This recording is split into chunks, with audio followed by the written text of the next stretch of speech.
ಇಲ್ಲಿ ಬಂದಮೇಲೆ ಒಳ್ಳೆ ಜಾಬ್ ಸಿಕ್ಕಿದೆ. ಕಾರ್ ತಗೋಬೇಕು ಅನ್ಕೊಂಡೆ, ಕಾರ್ ತಗೊಂಡಿದ್ದೀವಿ. ಕಾರ್ ತೊಗೊಂಡಿದ್ದಾರೆ. ಎಲ್ಲಿದೆ ಕಾರು? ಅಲ್ಲೇ ಇದೆ ಅದೇ ಕಾರು. ಹಾಕಿರಿ ಜೂಮ್ ನೋಡಿ ವೀಕ್ಷಕರೇ, ಎಷ್ಟು ಮೇಡಮ್ ಕಾರ್ಗೆ? 16 ಲಕ್ಷ ಆಯಿತು. 16 ಲಕ್ಷದ ಕಾರು ಕಾಟೇರಮ್ಮ ದೇವಸ್ಥಾನಕ್ಕೆ ಬಂದ ಮೇಲೇ ಮೇಡಮ್ ಅವ್ರು ಕಾರ್ ಪರ್ಚೇಸ್ ಮಾಡಿದ್ದಾರೆ. ನಾವು ಮದುವೆ ಬೇಡ್ಕೊಂಡು ಬಂದಿದ್ದೆ, ನಾನು ಬಂದಿದ್ದೆ. ಅವಾಗ 3 ವಾರ ನಾವು ಒಂದು ಕಾಯಿ ಕಟ್ಟಬೇಕು ಅಂತ ಹೇಳಿದ್ದು, ಕಾಯಿ ಕಟ್ಟಿದ್ದೆ. 3 ವಾರ ಕಟ್ಟಿದ ನಂತರ ಆಮೇಲೆ ನನಗೆ ಒಳ್ಳೆ ಫಲ ಸಿಗೈತೆ. ಮದುವೆ ಆಗಿದೆ, ನಮ್ಮ ಮಿಸ್ಸಸ್ ಇದ್ದಾರೆ, ಅಖಿಲಾಂಡೇಶ್ವರಿ ಅಂತ. ಒಂದು ವೀಕಿಗೆ ಅಷ್ಟೇ ನನಗೊಂದು ಕೆಲಸ ಬೇಕು ದೇವರೇ, ನನಗೆ ಸಾಕಾಗಿದೆ ತಿರುಗಿ ನಿದಕ್ಕೆ. ಆದರೂ ನೆಕ್ಸ್ಟ್ ವಾರನೇ ನನಗೆ ಆಫರ್ ಲೆಟ್ರ್ ಬಂತು ಇನ್ಫೋಸಿಸಿಂದ. ಹಾಯ್ ಹಲೋ ನಮಸ್ಕಾರ ವೀಕ್ಷಕರೇ, ನಾನು ನಿಮ್ಮ ಪ್ರೀತಿ ರವಿ ಕಿರಣ್ ಅವರ ಟಿವಿಗೆ ಸ್ವಾಗತ. ನಮ್ಮ ಚಾನಲ್ ಯಾರು ಸಬ್ಸ್ಕ್ರೈಬ್ ಮಾಡಿಲ್ವೋ ದಯವಿಟ್ಟು ಸಬ್ಸ್ಕ್ರೈಬ್ ಮಾಡಿ ಬೆಂಬಲಿಸಿ ಅಂತ ಹೇಳ್ತಾ, ನಾನು ಇವತ್ತು ಕಂಬಳಿಪುರದಲ್ಲಿದ್ದೀನಿ, ಅಂದರೆ ಕಾಟೇರಮ್ಮ ದೇವಸ್ಥಾನದಲ್ಲಿದ್ದೀನಿ. ನೋಡ್ತಿರ್ಬೋದು ಹಿಂದ್ಗಡೆ ಕಾಟೇರಮ್ಮ ದೇವಸ್ಥಾನ ತುಂಬ ಫೇಮಸ್ ಆಗ್ತಿದೆ ನಮ್ಮ ಇಡೀ ಕರ್ನಾಟಕದಲ್ಲೆಲ್ಲ, ಇಡೀ ಭಾರತದಲ್ಲೇ ತುಂಬ ಫೇಮಸ್ ದೇವಸ್ಥಾನ ಅಂತಲೇ ಹೇಳ್ಬೋದು. ಹಾಗಾದರೆ ಇವತ್ತು ಒಂದು ವಿಶೇಷವಾದ ದಂಪತಿಗೆ ಸಂದರ್ಶನ ಮಾಡ್ತಿದ್ದೀನಿ. ಸರ್ ಹೇಳಿ ಸರ್, ಎಲ್ಲಿಂದ ಬಂದಿರೋದು? ಬೆಂಗಳೂರು ಮಲ್ಲೇಶ್ವರಂ ಪ್ಯಾಲೇಸ್ ಗುಟ್ಟಲಿಂದ ಬಂದಿದ್ದೀವಿ. ನಾವು ಮದುವೆ ಬೇಡ್ಕೊಂಡು ಬಂದಿದ್ದೆ, ನಾನು ಬಂದಿದ್ದೆ. ಅವಾಗ 3 ವಾರ ನಾವು ಒಂದು ಕಾಯಿ ಕಟ್ಟಬೇಕು ಅಂತ ಹೇಳಿದ್ದು, ಕಾಯಿ ಕಟ್ಟಿದ್ದೆ. 3 ವಾರ ಕಟ್ಟಿದ ನಂತರ ಆಮೇಲೆ ನನಗೆ ಒಳ್ಳೆ ಫಲ ಸಿಗೈತೆ. ಮದುವೆ ಆಗಿದೆ, ನಮ್ಮ ಮಿಸ್ಸಸ್ ಇದ್ದಾರೆ, ಅಖಿಲಾಂಡೇಶ್ವರಿ ಅಂತ. ಮದುವೆ ಒಳ್ಳೇದಾಯಿತು. ಇವಾಗ ಮಗುಗೋಸ್ಕರ ಬೇಡ್ಕೊಂಡು ಬಂದಿದ್ದೀವಿ.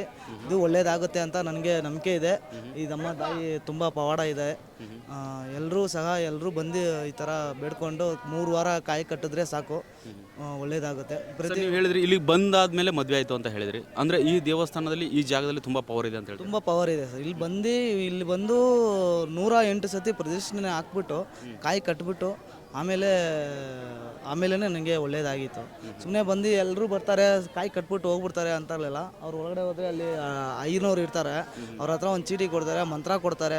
ಆ ಮಂತ್ರದಲ್ಲಿ ಏನಿದೆಯೋ, ಆ ಚೀಟಿಯಲ್ಲಿ ಏನು ಮಂತ್ರ ಇದೆ ಅದನ್ನ ಓದ್ಕೊಂಡು ಎಷ್ಟು ರೌಂಡ್ ಹೊಡಿಬೇಕು ಅಂತ ಹೇಳ್ತಾರೆ, ಪ್ರತಿಷ್ಠಾಪನೆ ಮಾಡಬೇಕು ಅಂತ ಹೇಳ್ತಾರೆ. ಅದನ್ನು ಮಾಡಿದ್ರೆ ಮಾತ್ರನೇ ನಮಗೆ ಒಳ್ಳೇದಾಗುತ್ತೆ. ನೋಡಿ, ತುಂಬ ಪವಾಡ ಇದೆ ದೇವಸ್ಥಾನ. ಅಂದರೆ ಈ ತಾಯಿ ಆಶೀರ್ವಾದ ನಿಮ್ಮ ಮೇಲಿದೆ ಅಂತ ಹೇಳ್ತೀರಾ? ಇದೆ, ತುಂಬ ಇದೆ, ಒಳ್ಳೇದು ನಡೆಯುತ್ತೆ. ತುಂಬ ಪವಾಡ ಇದೆ. ಎಲ್ಲರೂ ಭಕ್ತರುಗಳು ಬಂದು ಪ್ರಾರ್ಥನೆ ಮಾಡ್ಕೊಂಡು, ತಾಯಿನ ದರ್ಶನ ಮಾಡಿಕೊಂಡು ಪ್ರಾರ್ಥನೆ ಮಾಡಿಕೊಂಡ್ರೆ ಒಳ್ಳೇದಾಗುತ್ತೆ ಅಂತ ನನ್ನ ಅಭಿಪ್ರಾಯ. ನನಗೂ ಒಳ್ಳೇದಾಗಿದೆ, ಎಲ್ರಿಗೂ ಸಿಗಲಿ ಅಂತ ನಾನು ಹೇಳ್ತಾ ಇದ್ದೀನಿ. ಥ್ಯಾಂಕ್ ಯು ಸರ್, ಒಳ್ಳೇದಾಗಲಿ ನಿಮಗೆ, ನಿಮ್ಮ ದಂಪತಿಗೆ ಶುಭವಾಗಲಿ. Thank you madam. ಮೇಡಮ್ ಎಲ್ಲಿಂದ ಬಂದಿರೋದು ಮೇಡಮ್ ನೀವು? ಸರ್ ಬೆಂಗಳೂರಿಂದ. ಎಷ್ಟನೇ ಸಲ ಈ ದೇವಸ್ಥಾನಕ್ಕೆ ಬರ್ತಾ ಇರೋದು ನೀವು? ನಾನು 2 ಇಯರ್ಸಿಂದ ಬರ್ತಾ ಇದ್ದೀನಿ ಸರ್. ಇಲ್ಲಿ 2.5 ವರ್ಷ ಆಯಿತು. 2.5 ವರ್ಷ ಆಯಿತು. ಓಕೆ, ಹೇಳಿ, ಇಲ್ಲಿ ಬಂದಮೇಲೆ ನಿಮ್ಮ ಲೈಫಲ್ಲಿ ಏನೆಲ್ಲ ಬದಲಾವಣೆ ಆಗಿದೆ ಅಂತ? ಇಲ್ಲಿ ಬಂದಮೇಲೆ ಒಳ್ಳೆ ಜಾಬ್ ಸಿಕ್ಕಿದೆ. ಕಾರ್ ತಗೋಬೇಕು ಅನ್ಕೊಂಡೆ, ಕಾರ್ ತಗೊಂಡಿದ್ದೀವಿ. ಕಾರ್ ತೊಗೊಂಡಿದ್ದಾರೆ. ಎಲ್ಲಿದೆ ಕಾರು? ಅಲ್ಲೇ ಇದೆ ಅದೇ ಕಾರು. ಹಾಕಿರಿ ಜೂಮ್ ನೋಡಿ ವೀಕ್ಷಕರೇ, ಎಷ್ಟು ಮೇಡಮ್ ಕಾರ್ಗೆ?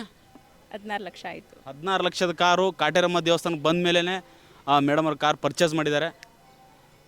ಎಸ್ ಮೇಡಮ್ ಹೇಳಿ, ಅಂದರೆ ಈ ದೇವಸ್ಥಾನದ ಬಗ್ಗೆ ನಿಮಗೆ ನಾವೇನು ಜಾಸ್ತಿ ಕೇಳೋಂಗಿಲ್ಲ, ನೀವೇ ಹೇಳ್ಬೇಕು ಇವಾಗ. ಸೊ ಈ ದೇವಸ್ಥಾನ ನಮ್ಮ ಅಣ್ಣ ಹೇಳಿದ್ದು, ಆ್ಯಕ್ಚುಲಿ ಯೂಟ್ಯೂಬ್ ನೋಡ್ಕೊಂಡು ಬಂದಿದ್ದು. ಸೊ ತುಂಬ ಶಕ್ತಿ ಇದೆ ದೇವ್ರಿಗೆ ಇಲ್ಲಂತೂ. 9 ವಾರ ಕಾಯಿ ಕಟ್ಟಿ ಹರಕೆ ತೀರಿಸ್ಬೇಕು, 108 ಪ್ರದಕ್ಷಿಣೆ ಹಾಕಬೇಕು, ಮಂತ್ರ ಕೊಡ್ತಾರೆ. ನಮ್ಗೆ ಏನೇನು ಪ್ರಾಬ್ಲಮ್ ಇದೆ ಅದಕ್ಕೆ ತಕ್ಕಂಗೆ ಮಂತ್ರ ಕೊಡ್ತಾರೆ. ಆ ಮಂತ್ರ ಹೇಳ್ಕೊಂಡು ಪ್ರದಕ್ಷಿಣೆ ಹಾಕಬೇಕು. ಪ್ರದಕ್ಷಿಣೆ ಹಾಕಿ ದೇವ್ರಿಗೆ ನಿಂಬೆಹಣ್ಣು ದೀಪ ಆರತಿ ಎಲ್ಲ ಮಾಡಿ 9 ವಾರ ಆದಮೇಲೆ ಮಡ್ಲಕ್ಕಿ ಸೀರೆ ಎಲ್ಲ ಕೊಟ್ಟು ನಮ್ಮ ಹರಕೆ ತೀರಿಸೋ ಅಷ್ಟರಲ್ಲಿ ನಾವು ಅಂದ್ಕೊಂಡಿರೋದಾಗಿರುತ್ತೆ ಸರ್. 5ನೇ ವಾರದೊಳಗಡೆ ನಮಗೆ ಎಲ್ಲ ಸೂಚನೆ ಗೊತ್ತಾಗಿರುತ್ತೆ. ಸೊ 9 ವಾರ ಮುಗಿಯೋಷ್ಟರಲ್ಲಿ ನಾವು ಅಂದ್ಕೊಂಡಿದ್ದಾಗುತ್ತೆ. ಓಕೆ, ಅಂದರೆ ಈ ದೇವಸ್ಥಾನದ ಪವರ್ ಇದೆ ಅಂತ ಹೇಳ್ತೀರಾ ನೀವು? ತುಂಬ ಶಕ್ತಿ ಇದೆ ಇಲ್ಲಿರೋ ದೇವ್ರಿಗಂತೂ, ತುಂಬಾ ಶಕ್ತಿ ಇದೆ. ಸೊ 2.5 ವರ್ಷ ಆದ್ರೂ ನಾನು ಟೈಮ್ ಸಿಕ್ಕಿದಾಗೆಲ್ಲ ಬರ್ತಾನೆ ಇರ್ತೀನಿ, 108 ಪ್ರದರ್ಶನೆ ಮಾಡ್ತಿರ್ತೀನಿ ಸರ್. ಓಕೆ, ನೋಡುವಂಥ ವೀಕ್ಷಕರಿಗೆ ಏನು ಹೇಳಕ್ಕೆ ಇಷ್ಟಪಡ್ತೀರಾ ಮೇಡಮ್?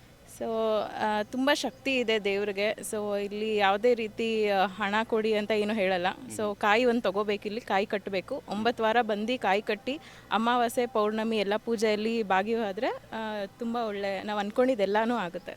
ತುಂಬ ಜನ ನಂಬ್ತಾರೆ. ನನ್ನ ಲೈಫಲ್ಲಂತೂ ನಿಜವಾಗ್ಲೂ ಆಗಿದೆ. ಓಕೆ, ಥ್ಯಾಂಕ್ ಯು ಮೇಡಮ್, ಒಳ್ಳೆಯದಾಗಲಿ. Thank you. ವೀಕ್ಷಕರೇ, ಇದೊಂದು ವಿಶೇಷ ದಂಪತಿ ಅಂತ ಹೇಳ್ಬೋದು. ನೋಡೋಣ, ಮಾತಾಡೋಣ. ಸರ್ ಹೇಳಿ, ಎಲ್ಲಿಂದ ಬಂದಿರೋದು? ಸರ್ ನಾವು ಗುಲ್ಬರ್ಗಲಿಂದ ಬಂದ್ವಿ ಸರ್. ಗುಲ್ಬರ್ಗ. ಇಲ್ಲಿ ಏರ್ಪೋರ್ಟಲ್ಲಿ ಕೆಲಸ ಮಾಡಿ ಸರ್, ಒಂದು ವರ್ಷ ಆಯಿತು. ಇಲ್ಲಿ 4ನೇ ಸರ್ ಬರೋದು. ನೀವು ಅನ್ಕೊಂಡ್ರೆ ಕೆಲಸ ಆಗಿದೆಯಾ? ಹಾಂ ಸರ್, ಆಗಿದೆ. ಓಕೆ, ಅಂದರೆ ಧರ್ಮನ ಮೀರಿ ತಾಯಿ ನೋಡ್ತಾಳೆ ಅಂತ ಹೇಳ್ತೀರಾ ನೀವು? ಹಾಂ ಸರ್, ನೋಡ್ತಾರೆ. ಓಕೆ ಮೇಡಮ್, ನೀವೇನು ಹೇಳ್ತೀರಾ? ಇಲ್ಲ, ಮಾತಾಡಿ, ಹೇಳಿ, ನಿಮ್ಮ ಅನುಭವನ ಹೇಳಿ. ನಾವು ಹಂಗೇನಿಲ್ಲ, ಎಲ್ಲ ದೇವ್ರು ನಾವು ಎಲ್ಲ ಬಂದೆ ನೋಡೋದು. ಅಂದರೆ ಚೆನ್ನಾಗಿದು ಆಗ್ತೈತೆ, ಏನಾದರೂ ಇರಲಿ ಚೆನ್ನಾಗಾಗುತ್ತೆ. Okay, thank you madam, thank you sir. Madam ಎಲ್ಲಿಂದ ಬಂದಿರೋದು, ಎಷ್ಟನೇ ಸಲ ಬರ್ತಿರೋದು ಈ ದೇವಸ್ಥಾನಕ್ಕೆ? ನಾನು ತಿಪ್ಟೂರಿಂದ ಬಂದಿರೋದು, ಇದು ನಂದು 10ನೇ ಸಲ. ಅಂದರೆ 10ನೇ ಸಲ. ಓಕೆ. ಫಸ್ಟ್ ಟೈಮ್ ಬಂದಿದ್ದೆ, ಕೆಲಸದ ಬಗ್ಗೆ ಕೇಳ್ಕೊಂಡಿದ್ದೆ. ನನಗೆ ಇನ್ಫೋಸಿಸ್ ಕಂಪ್ನಿಲಿ ಕೆಲಸ ಆಯಿತು. ಸೊ ಇವಾಗ ನನ್ನ ಫ್ರೆಂಡ್ಸ್ ಕರ್ಕೊಂಬಂದಿದ್ದೀನಿ, ನಿಮಗೂ ಬನ್ನಿ, ನಂಬ್ರಿ ದೇವ್ರನ್ನ, ಎಲ್ಲ ಕೆಲಸ ಆಗುತ್ತೆ ಅಂತ. ಅಂದರೆ ಇನ್ಫೋಸಿಸ್ ಕೆಲಸ ಆಗಿದೆ ನಿಮಗೆ? ಎಸ್ ಆಗಿದೆ. ಇಲ್ಲಿ ಬಂದು ಹೋದ್ಮೇಲೆ ಬಂದೋಗಿ ಒಂದು ವೀಕಿಗೆ ಅಷ್ಟೇ ನನಗೊಂದು ಕೆಲಸ ಬೇಕು ದೇವ್ರೆ, ನನಗೆ ಸಾಕಾಗಿದೆ ತಿರುಗಿ ನಿದಕ್ಕೆ. ಆದರೂ ನೆಕ್ಸ್ಟ್ ವಾರನೇ ನನಗೆ ಆಫರ್ ಲೆಟ್ರ್ ಬಂತು ಇನ್ಫೋಸಿಸಿಂದ. ಓಕೆ. ಅಂದರೆ ಈ ತಾಯಿ ಪವರ್ ಆಗಿದೆ ಅಂತ ಹೇಳ್ತೀರಾ? ಅಫ್ಕೋರ್ಸ್ ಇದೆ ಅಂತಲೇ. ಎಷ್ಟು ನಾನು ತುಂಬ ಕಂಪ್ನಿಯಿಂದ ಟ್ರೈ ಮಾಡಿ ಸೋತು ನೀನು ನಂಬಿ ಬಂದಿದ್ದೀನಿ ಕಣವ ಅಂತ ಬಂದು ಬೇಡ್ಕೊಂಡೆ ಅಷ್ಟೇ. ನೆಕ್ಸ್ಟ್ ಟೈಮೇ ಆಗೋಯ್ತು ನನಗೆ. ಇನ್ಫೋಸಿಸಲ್ಲಿ ಕೆಲಸ ಮಾಡ್ತಿದ್ದಾರೆ, ಖುಷಿ ವಿಚಾರ ಮೇಡಮ್. ಆ್ಯಕ್ಚುಲಿ ನಮ್ಮ ನೋಡುವಂಥ ವೀಕ್ಷಕರಿಗೆ ಏನು ಹೇಳಕ್ಕೆ ಇಷ್ಟಪಡ್ತೀರಾ?